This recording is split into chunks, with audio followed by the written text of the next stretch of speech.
তুমি না আমাকে একদম ভালোই বাসো না। তুই যদি আমাকে ভালোবাসতে তাহলে তোমার মনের সব কথা আমাকে বলতে, এরকম আকাশের দিকে উদাস হয়ে চেয়ে থাকতে। চকলেট খাও।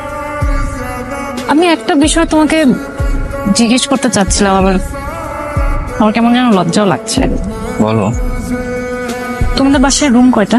আমার বাসার রুম কয়টা দিয়ে কি করবো? তোমার বাসায় রুম কয়টা বলো না। দুইটা আর একটা ড্রয়িং। কেন? বাসা ভাড়া দিতে পারো ঠিক মতো? আবার পেনশনের টাকা পায়, কাটাকাটি হয়ে যায় আর কি।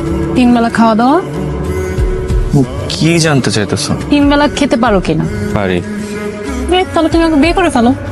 তোমার কি মাথা টাথা খারাপ হয়ে গেছে? আমার না এমনি টাকা, আমি নিজেই খাইতে পাই না। তুমি আমাকে এখন বলছো তুমি 3 বেলা খেতে পারো। বিয়ে করে তোমাকে খাওয়াবো কি আমি? বেগুন ভর্তা আর ডাল খাওয়াবা।